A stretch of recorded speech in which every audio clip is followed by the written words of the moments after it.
Добрый вечер, вы смотрите программу «Якутия в деталях», с вами Яна Бабаева. Несомненно, все мы хотим выглядеть хорошо, сохраняя не только свою молодость, но и здоровье. Реально ли это, спросите вы, а врач-косметолог уверенно ответит, что да. Современные подходы в работе с кожей, современная косметика, которая работает, пока вы отдыхаете, многоступенчатый уход и аппаратная косметология. Это и не только стоит на страже вашей молодости. О том, как помочь себе выглядеть отлично, сохранить здоровье кожи в суровых климатических условиях и о многом другом мы поговорим сегодня с нашей гостьей, врачом-дерматологом, косметологом, пластическим хирургом Инной Вербицкой. Добрый вечер, Инна. Добрый вечер, Яна. Рада вас приветствовать в нашей студии. Буквально наверное, год или два назад мы с вами уже встречались. За это время наверняка произошло очень много в вашей сфере, потому что тренды все время меняются. Я хочу как раз поговорить об особенностях вашей специальности и о том, какие тренды появились за это время. И можно ли вообще говорить, и правильно ли это, о трендах в медицине?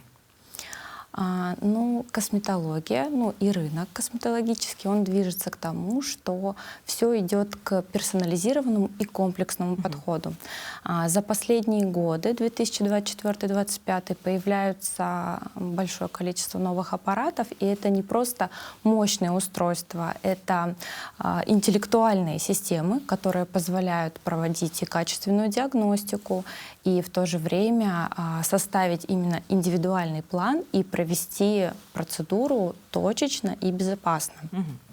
Если рассматривать прямо совсем последние новинки, которые появились, это аппараты Allegio и Volnumer, которые позволяют обеспечивать лифтинг, улучшение качества кожи без реабилитации, без какого-то курсового подхода, то есть это как разовая процедура, и представляет собой технологию монополярного РФ-лифтинга, то есть без повреждения кожи. Что касаемо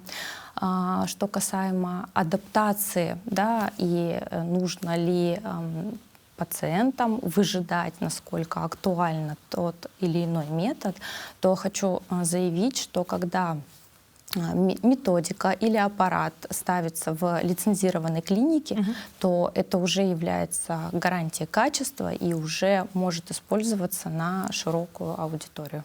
И мне кажется, что если клинике уже можно доверять, если в ней есть хороший, дорогой аппарат, значит, специалисты готовы на нем работать, они, значит, учатся, и это очень хорошо, на мой взгляд. И говоря об аппаратной косметологии, нам, как потребителям, которые приходят на процедуру, расскажите, объясните вообще, как это работает, потому что кажется, что тебе немножко по лицу чем-то поводили, ты посидел, это не доставляет боли, не доставляет дискомфорта, а у нас же что-то надо терпеть, преодолевать. Насколько эффект действительно хорош, насколько ему можно доверять, есть все равно какая-то доля, да, что может оно не работает. Смотрите, это, конечно, хороший вопрос, потому что наш менталитет такой, если больно работает, если не больно, то не работает. И мы выбираем не по критериям боли.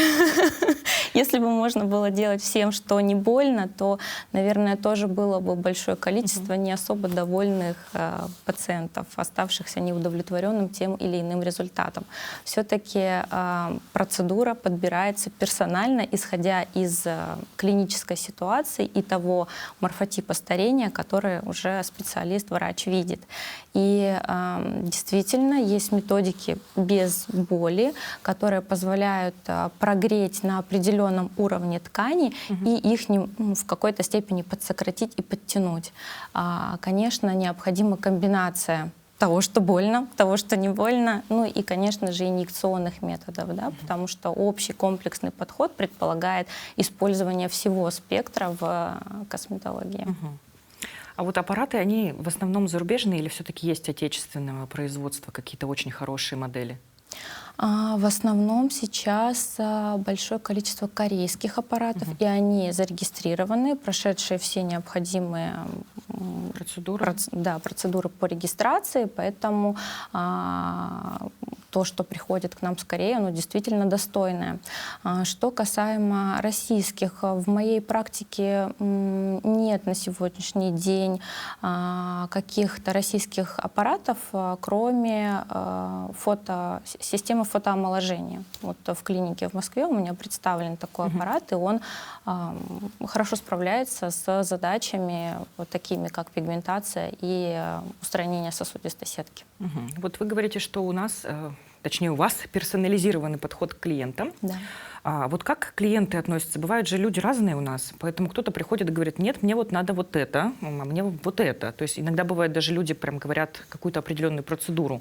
Вот как вы к этому относитесь? Нужно переубеждать? И стоит ли гнаться за трендами? Бывает, вот я слышала от ваших коллег, что приходят пациенты и говорят, вот я хочу использовать этот аппарат, а, допустим, возможно, этот аппарат не подходит или не нужен сейчас. Вот это вот общение должно быть с клиентом. Да, здесь проблематика состоит в сложности коммуникации. Кто умеет вести коммуникацию и кому это сложно дается.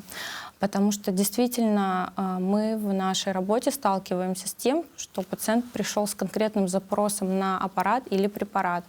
Это в корне неправильно, сразу скажу. Потому что вы, когда приходите к терапевту или кардиологу, вы не говорите, мне вот этот назначите препарат, а другой я даже не буду рассматривать. Мы почему-то забываем, что у нас косметология — это медицина, да, и должно быть назначено конкретно вам, конкретная процедура, конкретный препарат. И, соответственно, то, что нужны показания, это не шутки, это реально. А бывают ли такие процедуры, которые подходят абсолютно всем? То есть можно сказать, что они универсальные. Вот ты ее сделаешь, она тебе точно не навредит, только в плюс пойдет. Да, сейчас можно сказать, что есть тренд на ПДРН. Это препарат инъекционный, он получен из лосося и представляет собой полинуклеотиды. Полинуклеотиды — это так называемые кирпичики для построения ДНК. То есть они могут восстановить поврежденное ДНК в ядре клетки. И это запускает процесс утилизации сломанных структур клеточных и запуск коллагена и эластиносинтеза.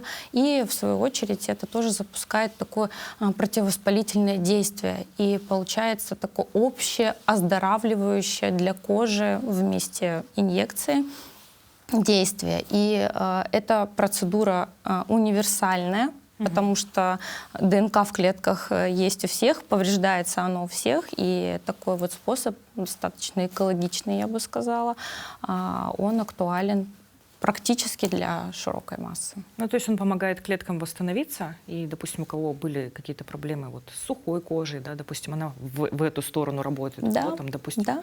какие-то высыпания были, она работает на это. Правильно. Ой, ничего себе, вот это да. До чего техника дошла, как говорится, да? Так, хотела у вас еще спросить про аппаратную косметологию. Это очень мощная история, которая дает качественные результаты. А можно ли обойтись без нее? Вот, допустим, кто-то, может быть, боится, может как-то скептически, опять же, относится, ну, несмотря на все ваши доказательства, скажем так. Можно ли так подступить?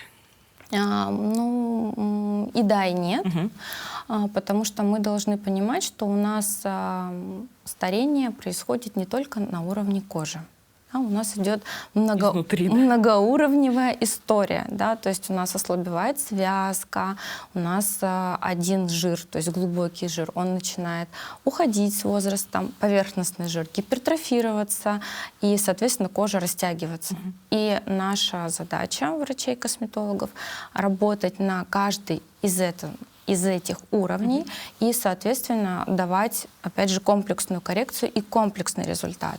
Если, например, пациент ориентирован только на уходы или только на инъекции, то можно, в принципе, конечно, дать неплохие результаты, но мы не можем таким образом дать те эффекты, которые бы могли нам дать аппараты. Поэтому все-таки здесь нужно найти для себя компетентного специалиста, с которым не будет возникать желание поспорить, да? Ну или хорошо, допустим, поспорить, но услышать, да? Потому что мы не можем все иметь образование во всех областях и разбираться во всем. Поэтому я все-таки оставляю право выбора, решения и грамотного такого составления плана за врачами-косметологами. Я с вами согласна. Вот хочу еще раз вернуться к трендам. Несколько лет назад, буквально, мне кажется, может быть, 5, да, был тренд на то, чтобы удалять комки биша. Или биша, как правильно? Биша. Ага, вот, хорошо, спасибо, что вы меня поправили. Насколько сейчас это популярно и вообще зачем это делают? Это делают для того, чтобы получить эффект впалых щек. Но на самом деле этот жир, он нужен. Зачем-то нужен, да, раз он есть. И все-таки его прям поголовно на потоке лучше не удалять. Действительно, есть ситуация, когда это будет актуально, красиво и правильно, но это не должно быть трендом. Да? Не нужно уходить слишком с головой в каждый новый тренд, который появляется, потому что потом все равно отсрочено, есть некоторые наблюдения, да, и медицина пересматривается, косметология пересматривается, и наши мнения, они тоже могут меняться в ту или иную сторону, и это тоже неплохо. То есть в моде классика. Это здоровая, хорошая кожа. Да. Давайте поговорим про наши суровые климатические условия. Вот сейчас у нас за окном, можно сказать, что минус 50 практически.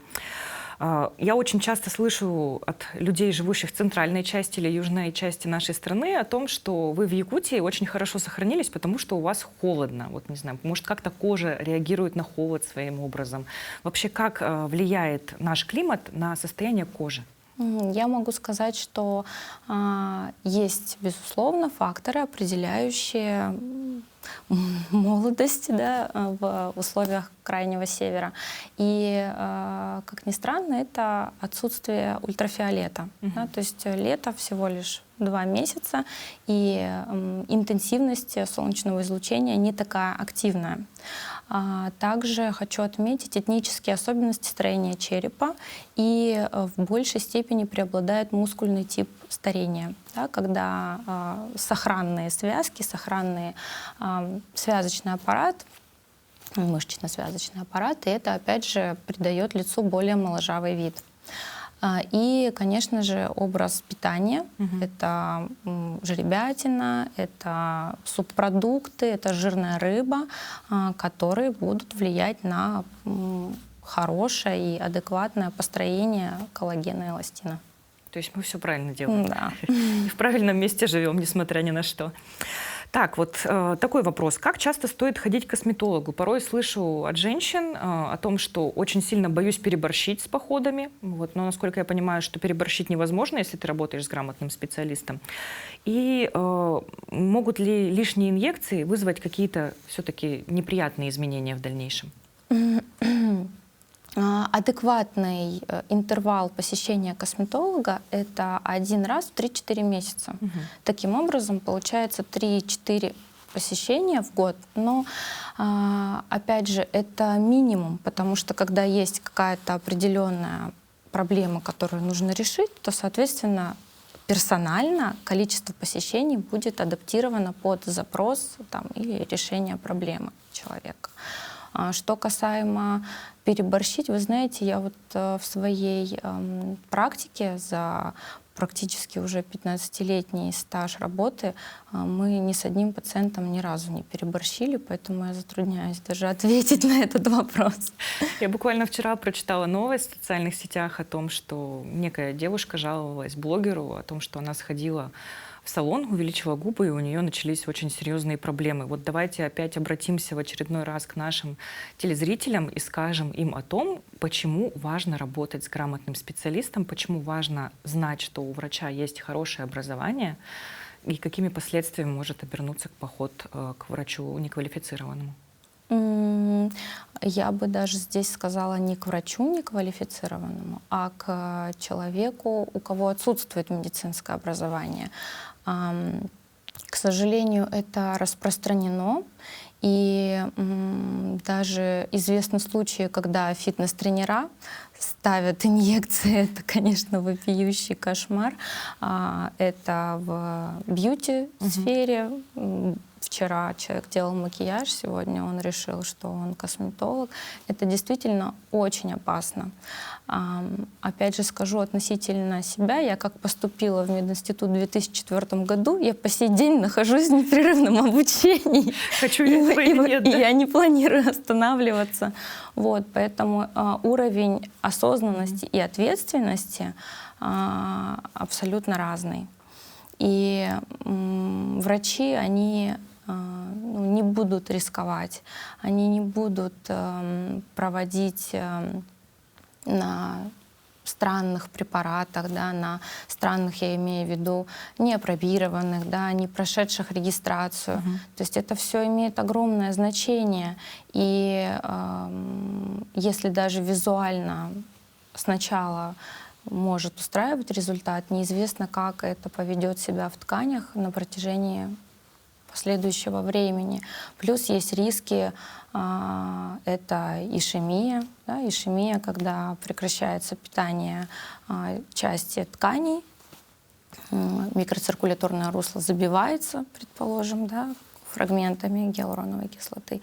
Это может привести к некрозу. То есть это очень серьезно и необходим очень тщательный выбор врача. Вот а как с точки зрения пациента оценить работу, которую вы провели совместно со специалистом? То есть порой же бывает отложенный эффект, то есть нужно как-то набраться терпения или вот увидеть результаты и обрадоваться сразу, вот как действовать? От всех процедур результат отсроченный, кроме введения филлеров на основе гиалуроновой кислоты, кроме нитевой подтяжки, когда нити поставили, сразу лицо натянулось. Вот тут человек сразу видит, что что-то с ним произошло. Все остальное все-таки задействует регенераторный потенциал, который должен проявиться отсроченно во времени. И я думаю, чтобы понять, сработались ли вы с этим врачом определенным, которого человек выбрал, нужно хотя бы 3-4 посещения, и доктора ведут фотопротокол, благодаря которому можно объективно со стороны посмотреть на себя. Да, это очень важно, чтобы объективно было и со стороны. Вот, порой забывают люди. Предлагаю обсудить нам с вами такой вопрос, как сочетание или противостояние, не знаю даже, как правильно, пластической хирургии и косметологии. Когда стоит идти к пластическому хирургу, а когда все-таки стоит еще проводить процедуры? И с кем лучше посоветоваться? Потому что я знаю такое мнение, что хирурги говорят, все режем. А, допустим, косметологи говорят, нет, мы все сможем исправить так. Вот вы как человек, который и по ту сторону, и по другую, вот расскажите нам, дайте совет. Я вот уже отвечала на этот вопрос 2 года назад, и я повторюсь, косметология и пластическая хирургия не конкуренты друг другу, потому что пластическая хирургия, она удаляет избытки кожи, но не занимается качеством кожи. Косметология, она готовит пациента, готовит кожу к дальнейшей хирургии, либо немножко этот период оттягивает. Поэтому здесь только вот в содружестве эти 2 специальности существуют. Это мое мнение. Я с вами полностью согласна.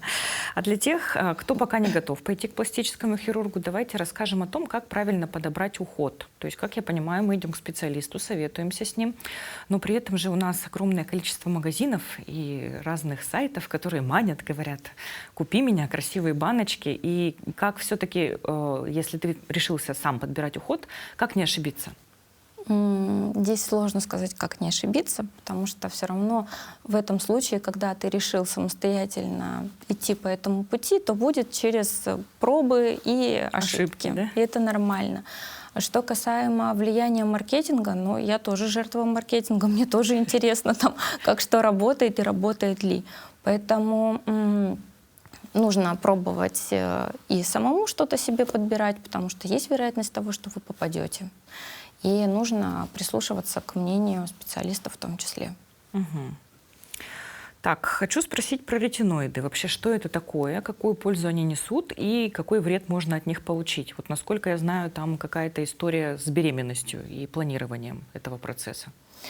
Смотрите, когда ретиноиды назначает врач-дерматолог, может по совместительству косметолог, то эта история в принципе достаточно контролируема и безопасна, потому что оцениваются показания, противопоказания, проводится беседа, до пациента доносится, что можно делать, что нельзя делать. В отношении беременности действительно есть тератогенное действие, то есть беременеть во время приема ретиноидов нельзя, потому что это, вызывает патологии, но период полувыведения препарата очень быстрый, не нужно ждать год, чтобы забеременеть. То есть после того, как пациент прекращает прием ретиноидов, уже через месяц он полностью очистился. Даже раньше, но просто мы берем чуть с запасом, чтобы вот человек был Чтобы точно быть спокоен, уверенным. да, и уверен в том, что все будет хорошо. А так это является золотым стандартом в лечении акне. Мгм. Вернусь опять к уходу. Забыла спросить, ну вот, исправляюсь. Очень много разговоров и вообще маркетинга в том числе именно про корейскую косметику. Как вы к ней относитесь? И вот в частности очень популярны сейчас всякие крема с микроиглами, вот всякие тонеры, и все в диком восторге, а кто-то наоборот говорит, что нет, это нам не подходит, у меня там аллергия вылезла. В общем, как правильно к этому вопросу подходить и вообще какой совет вы бы дали? Я отношусь положительно к корейской косметике, но опять же я могу это сказать в отношении профессиональной корейской косметики, потому что невозможно знать все, да, и объять необъятное. Что касаемо микроигл, это спикулы, они могут быть природного происхождения или синтетического происхождения, и они обладают таким местным раздражающим действием на кожу. Действительно, в этом случае они будут подходить не всем. И создают такие, так называемые микроканалы для более улучшенной доставки активных компонентов в кожу. Обычно используется в отношении решения таких проблем, как постакне, гиперпигментация и для сужения пор. Ну, то есть, как бы, может быть, у кого-то, у кого нет таких явных больших проблем, они и не нужны. То есть Да. это будет лишним. Еще про уход хочу спросить. Меня эта тема очень волнует. Космецевтика, правильно? Да. Вот что это и для чего она нужна, и кому ее использовать, как подбирать, если ты все-таки решился это сделать сам. Потому что на сайтах, на полках магазинов это направление представлено широко. Космецевтика — это уже не обычная косметика, но еще не лекарственный препарат. Космецевтика занимает такую среднюю позицию между тем и этим. И это дает нам такие широкие, хорошие возможности для устранения определенных задач и проблем, решения задач, устранения проблем. Рассматривать для себя ее имеет смысл, это очень актуально, потому что процентное соотношение, концентрация там будет выше, чем в обычной косметике в общем доступе. Что касаемо подбора самостоятельного. Вот смотрите, доктору для того, чтобы назначить космецевтический препарат, нужно пройти обучение по этой космецевтике. Поэтому самостоятельно, окей, можно выбрать себе умывание, тоник, пожалуй, это будет... Базовый максимум для нас. Да. Это будет, максимум, что вы можете выбрать самостоятельно, потому что в отношении всего остального нужен сбор анамнеза, оценка ситуации, оценка состояния качества кожи и пожелания, чего вы ждете от данной косметики, и уже назначение такое вот точное. Давайте поговорим про связь между проблемами с кожей и заболеваниями в других областях нашего организма. Как это связано и вообще как происходит выявление проблем? И кому нужно идти? Вот если у тебя есть проблемы с кожей, мы идем сначала к косметологу или к терапевту, или еще кому-то? Если, предположим, мы заузимся до акне, то, соответственно, акне — это заболевание, вызванное гиперфункцией, гипертрофией сальной железы. Да? И, соответственно, лечение направлено на то, чтобы уменьшить объем этой сальной железы и уменьшить ее выработку кожного сала. И в таком случае... Сразу скажу, что акне не ассоциировано с патологией желудочно-кишечного тракта. То есть если, например, человек имеет нарушение в питании, то, соответственно, это может усугубить ситуацию по коже, вызвать обострение, но это не является основной причиной, потому что акне — это генетически детерминированное заболевание. Что касаемо кому обращаться, опять же, если мы говорим не про акне, а про какие-то высыпания или какие-то покраснения, какие-то, не знаю, вызывающие серьезный дискомфорт моменты на коже, то нужно обратиться к дерматологу, потому что все-таки лечение кожи — это дерматологический аспект, а уже омоложение, улучшение внешнего вида — это косметологический. Вот я как мама хочу у вас спросить, нужно ли детям мазать щечки? Вот сейчас очень много кремов продается, которые вроде как согревают, должны защищать. Но как по моим внутренним ощущениям, как будто если их наносишь на кожу, то эффект обратный. Вот это мой негативный опыт или все-таки нужно их использовать или как-то подбирать, может быть, их хорошо? Хочется же ребеночку помочь, чтобы он хорошо погулял, чтобы щечки не заморозил, ручки. Вот как правильно действовать? Я супер старомодна в этом вопросе, и я для своих детей использую детский крем по типу там тик-так или что-то такое. Пока мы говорим о маленьких детях, у которых нет еще перестройки, у которых кожа еще гладкая, не стала пористой. Конечно, когда это уже подростки, там такая история абсолютно не прокатит. Но так детская, вот эта упругая, гладкая, мягкая кожица, ее по сути только внешне необходимо такой вот защитный экран создать. И в принципе для этого не нужно приобретать что-то там сверх какое-то модное. Но каждый ребенок это, конечно, тоже индивидуальная история. Не подумайте, что я вам рекомендую, чтобы вы использовали детский крем Тик-Так так же, как и я, но это как вариант. Ну, вполне себе достойный. Я считаю, что это, как говорится, дешево и сердито при этом. Опять же, говоря о детях, давайте подойдем к вопросу решения проблем подростков. Вот как, не знаю, обратить внимание на то, что у ребенка начинаются проблемы с кожей? Вот что родителям сделать? То есть ждать, грубо говоря, первых высыпаний или вот ребенку исполнилось, там, допустим, 12-13 лет, когда началось половое созревание активное, и сходить уже к дерматологу, косметологу, посоветоваться, если, допустим, у родителей были проблемы с кожей в детстве? Как быть?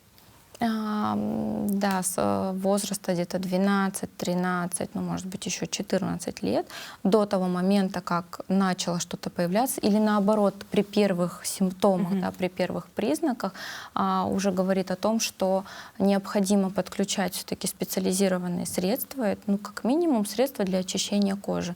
Потому что я думаю, что пока ребенок осознает себя ребенком, вернее, особо не осознает, вообще он там вряд ли умывается.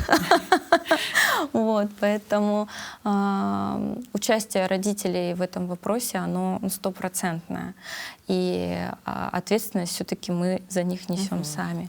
Поэтому даже если не идти на прием там, к врачу-косметологу, но на свой бюджет подобрать средства для ухода можно даже еще не за проблемной, а за комбинированной кожей.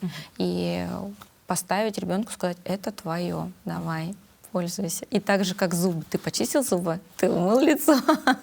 Следить нужно, да? Да, следить нужно. Да, есть такое дело. У меня есть вопрос от телезрителя. Вот у нас женщина спрашивает, какие части тела женщины чаще всего выдает ее возраст. Я когда-то слышала, что это руки, но мне кажется, что шея тоже многом может рассказать. Так ли это? Так, и помимо шеи и рук, это еще кожа локтей и над коленками. Это тоже то, что выдает возраст, это тоже те места, которые нуждаются в укреплении, уплотнении и сокращении. И для таких участков, все, которые мы перечислили, подойдут методики, например, такие как игольчатый РФ-лифтинг и полимолочная кислота. И никто не узнает, аппарат и что-то еще, то есть комбо, да? Комбо. Давайте обсудим наиболее частые ошибки в жизни женщин в части ухода за кожей. Вот давайте я начну, а вы, может быть, продолжите. Мне кажется, что вообще грех — это когда ты не смываешь косметику на ночь. Ну, мы, наверное, все грешим. Да, мы Бывает. все грешим, мы все живые люди, и действительно такая ситуация была, мне кажется, в жизни каждой женщины. Но из ошибок я хочу отметить это недоочищение, это переочищение, это использование грубого растирания полотенцем слишком горячей воды. Из другого это, наверное, когда есть слишком завышенное ожидание от ухода. Да, на что-то он способен, на что-то не способен. И еще очень недооценивается образ жизни, потому что есть в жизни практически, наверное, каждого и стресс, и недосыпание, и курение, алкоголь, а мы хотим, чтобы крем как бы Все сгладил. Все сгладил. Мы очень сильно в это верим, если честно, да, есть такое дело. Вот еще хотела с вами обсудить вопрос домашнего ухода в части использования современных всяких интересных аппаратов. То есть есть какие-то волнообразные, есть какие-то массажные. Вот как вы к этому относитесь? И вот кто из ваших клиентов может похвастаться стабильностью в использовании таких аппаратов? И есть ли такие люди? Потому что у меня аппараты есть, а пользоваться я ими забываю. Я, то есть, открываю шкаф, такая, ой, а ты тут у меня давно лежишь, оказывается, дружок, я тебя уже, не знаю, месяц не видела. И потом меня совесть мучает. Это хорошая, не то чтобы альтернатива, это хорошая возможность для того, чтобы активизировать лимфоотток, улучшить микроциркуляцию. Раньше, где-то, наверное, до 30 я скептически к этому относилась, но сейчас я понимаю, что у этого тоже есть определенное значение. Опять же, предположим, вам провели какую-то процедуру, и вам нужна реабилитация, у вас там отек, да, гематома, и вы сразу вспомните мигом, что у вас есть такой отличный помощник, и будете несколько раз в день даже прибегать к его помощи. Поэтому то, что он на сегодняшний день, например, для вас не очень актуален, не значит, что так будет всегда. Опять же, когда нам на утро нужно выглядеть свежо, а мы проснулись с отечностью, мы тоже сразу же вспомним, ага, мне же есть чем воспользоваться. Поэтому я за то, чтобы иметь в арсенале такие гаджеты. А как вы относитесь к тому, вот роликов очень много в социальных сетях, в интернете, когда вот женщина утром просыпается, достает чашку со льдом, туда лицо окунает, такая вся бодрая, побежала. Насколько это хорошо влияет на кожу? Мне кажется, что это какой-то стресс для организма в целом, нет? Ну, для организма кратковременный стресс — это хорошо. Что касаемо использования ледяной воды и кубиков льда, это опять же не для всех. Потому что если кожа реактивная, чувствительная, она сразу очень сильно выдаст, краснеет, да, или есть любые проявления розовизны, перманентное покраснение кожи, то там вообще такие истории не прокатывают, это нехорошо, делать нельзя. Если есть, опять же, какие-то воспалительные элементы, так лучше тоже не делать. Поэтому прежде чем это для себя использовать, нужно получить на это добро. Нужно хорошо подумать, да? Ну и в завершении нашей программы я хочу, чтобы вы нашим женщинам, якутским, красивым, замечательным, дали какой-то большой, хороший, универсальный совет, которым каждая сможет воспользоваться. Универсальный совет. Найдите себе компетентного доктора и дружите с ним, и будет вам счастье. Хорошо. Спасибо огромное за интересную беседу. На этом наша программа «Якутия в деталях» заканчивается. С вами была Яна Бабаева. Смотрите нас по будням в 19:15. Расскажем обо всем в деталях.